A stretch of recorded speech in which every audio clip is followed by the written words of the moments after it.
Hello મારી family, Radhe Radhe, જય શ્રી કૃષ્ણ. તો ભાઈ અત્યારે હું અને અલ્પેશ ભાઈ 2 જણો આવ્યા છીએ સાંઈબાબાના મંદિરે, પણ અમે ભૂલો પડ્યા છીએ. તમે જુઓ તો, કારણ કે આ એ મંદિર નહીં જે હું ખોરતી હતી. ખેરાલુમાં આ કોઈક બીજું મંદિર છે. જુઓ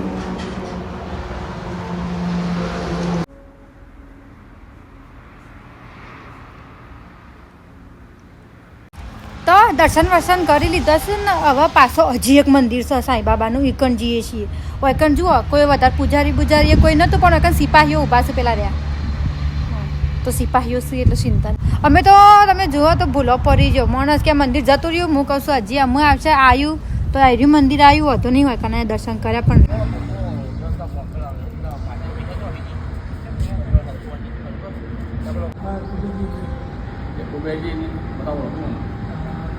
હા, તો ભાઈ અમે મંદિરના પાછળના ભાગમાં આવ્યા છીએ. આ બાજુ જુઓ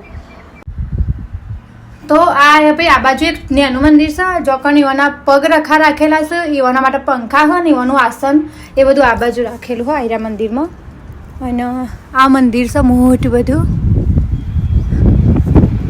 હા જુઓ, મોટે મોટા થોપલા અને બેસવા માટે જગ્યા હોય સારી શું. જુઓ એટલો ઠંડો ઠંડો આ મંદિરે ભાઈ વાયરો આવે છે ને. મારી એડવાઇસ માનો તો એક દિવસ ટાઈમ કાઢી અને ખેરાલુના જે આ સાંઈબાબાનું મંદિર છે નીકળ આવો, તમને અલગ જ શાંતિ મળશે ભાઈ. અઢળક શાંતિ શાંતિ. 2 જણાઓ થોડા હવે બેસું, મજા લેશું વાયરાની. અને બીજું કે સાંઈબાબામાં માનવાનું કારણ તો મેં આખું કારણ તો ભાઈ વિડીયોમાં યુટ્યુબમાં કીધું છે, પણ તમને એકડ મોટું મોટું કહી દઉં કે સાંઈબાબાએ ભાઈ અમને રૂબરૂ દર્શન આલેલો છે. માણસના સ્વરૂપે આલે તો, પણ અમે ઓળખી નતો હે કહેતા ને. તો ટૂંકમાં ઈવોએ અમને ભાઈ દર્શન આપેલો હું, ઈવોએ અમારી મદદ કરી હતી. તો એના પહેલાંથી તમે સાંઈબાબામાં માનતો હતો, પણ એના પછી અમે વધારે માનવા માંડ્યો હતો. અને તમારી અશ્વિના એક જ ઉપવાસ કરે છે ને, એ છે ગુરુવાર. બસ ગુરુવાર સિવાય હું બીજો કોઈ ઉપવાસ ભાઈ કરતી નહીં. ચાંદલો વાંડલો કરી લીધો છે. થોડા આવે મંદિરમાં ભાઈ ફોટા પાડીએ. અને એવાની તમને ધૂણી બતાવું ભાઈ, સાંઈબાબાની ધૂણી. અરે જુઓ, હા પાણીની આ વ્યવસ્થા છે. અમે પાણી પી લઈશું. જો નળ અતિ જ પી લઈએ.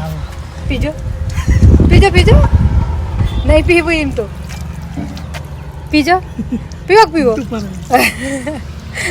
મને ચેલેન્જ કરું છું. બોલો એ સાબરકાંઠાનો છીએ એટલે બીક ના લાગે? કને કીધું ભાઈ સાબરકાંઠાનું બીક ના લાગે? બીક લાગે પણ એટલી બધી ના લાગે. હા હરવા જઈએ એમ તો. ભોખરાનો નહીં મૂળતો, ભોખરાનો પછી ખેડૂતની દીકરી એટલે ગોઠે ને કોઈને. પણ આને મને ચેલેન્જ આલે છે.